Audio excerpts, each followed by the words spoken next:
Hello बच्चों, आइए इस प्रश्न को देखते हैं। स्त्री के जननांगों का वर्णन कीजिए।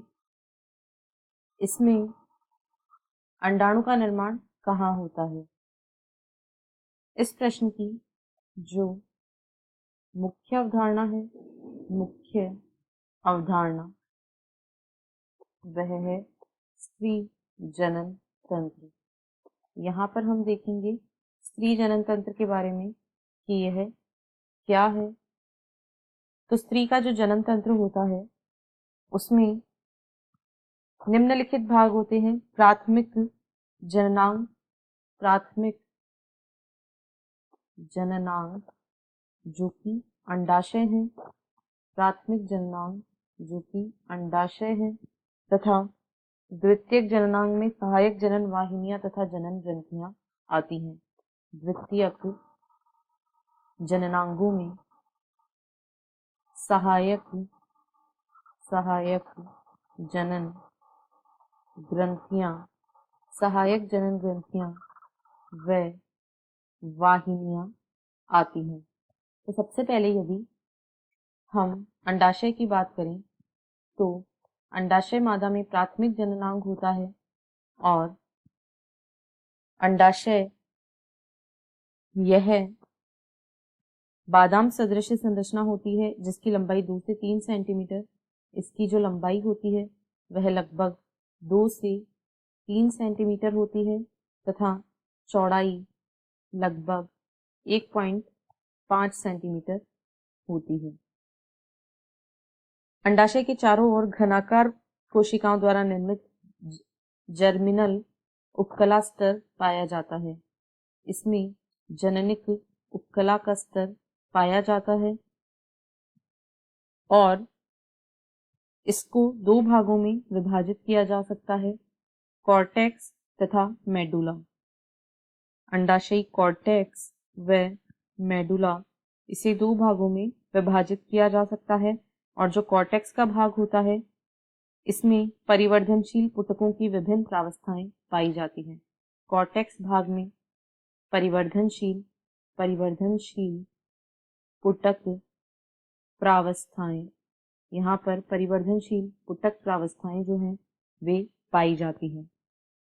अब यदि हम स्त्री के जो जननांग हैं उनकी बात करें, द्वितीयक जननांगों की, तो उसके अंतर्गत सहायक जनन वाहिनियां आती हैं। तो यदि सहायक जनन वाहिनियों की बात करें तो जो सहायक जनन वाहिनियां होती हैं ये निम्नानुसार हैं। फैलोपियन नलिका या डिंब वाहिनी जिसे कहा जाता है, डिंब वाहिनी या फैलोपियन नलिका। तो जो डिंब वाहिनी होती है ये संख्या में एक जोड़ी होती है और ये अंडाशय की परिधि से गर्भाशय तक जाती है। ये अंडाशय से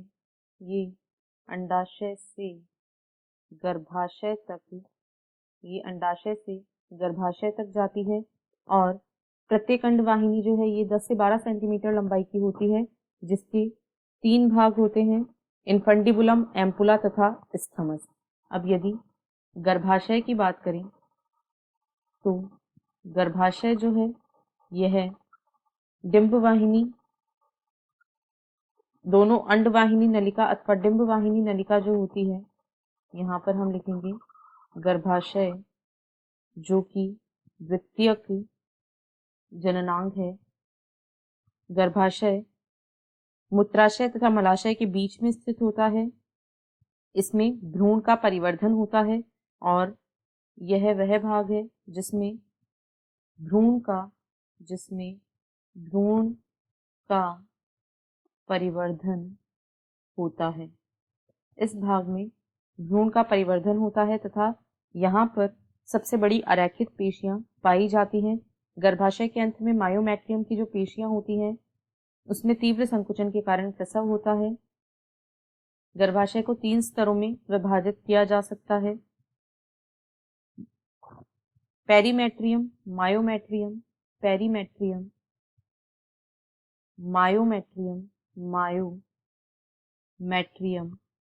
तथा एंडोमेट्रियम। इस प्रकार गर्भाशय जो होता है वह परिवर्धनशील भ्रूण जो होता है वह गर्भाशय के एंडोमेट्रियम में रोपित हो जाता है। यदि तीसरी सहायक वाहिनी को देखें तो वह है योनि। योनि जो होती है यह लगभग 7 से 8 सेंटीमीटर लंबी नलिका है। 7 से 8 सेंटीमीटर लंबी, यहाँ पर हम लिखेंगे यह 7 से 8 सेंटीमीटर लंबी नलिका होती है और यह ग्रीवा से प्रारंभ होकर प्रघाण तक जाती है और यह अग्रग्रंथिल होती है। अब यदि सहायक जनन ग्रंथियों की बात करें जो कि द्वितीयक जननांगों के अंतर्गत आती हैं, सहायक जनन ग्रंथियां, तो ये बर्थोलिन ग्रंथियां होती हैं। ये बर्थोलिन ग्रंथियां जो होती हैं वे सहायक जनन ग्रंथियां होती हैं और ये योनि द्वार के दोनों तरफ एक एक सेम के बीच के आकार की ग्रंथियां हैं। अब यदि बाह्य जननेंद्रियों की बात करें, बाह्य जननेंद्रियां, तो जो बाह्य जननेंद्रियां होती हैं उनके अंतर्गत जघन शैल, बृहद भगोष्ठ,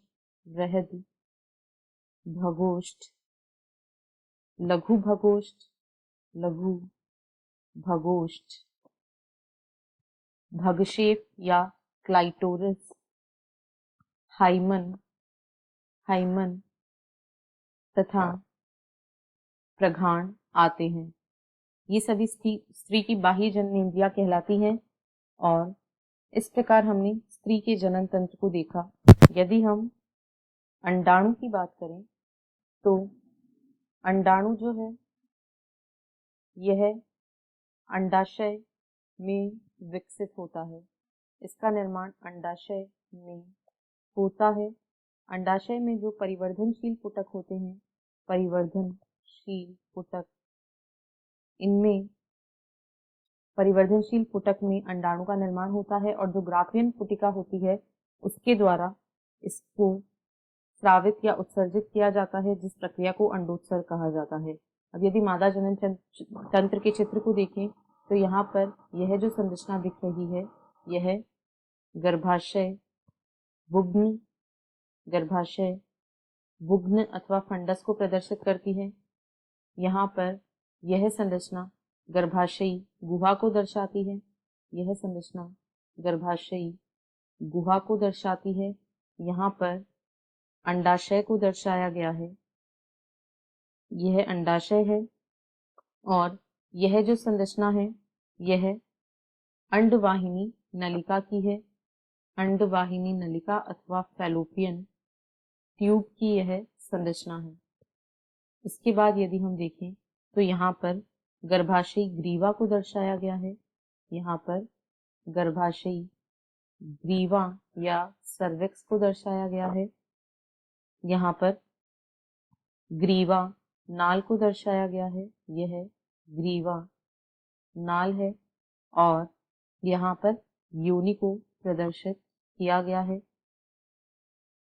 और यहाँ पर गर्भाशय के जो 3 स्तर हैं यह गर्भाशय के अंतः स्तर को प्रदर्शित करता है। यह संरचना जो है यह गर्भाशयी पेशी स्तर अथवा मायोमेट्रियम या पेशी स्तर को प्रदर्शित करती है और यह जो संरचना है यह परिगर्भाशय या पेरीमेट्रियम को प्रदर्शित करती है। आशा है आपको प्रश्न समझ आया होगा। धन्यवाद।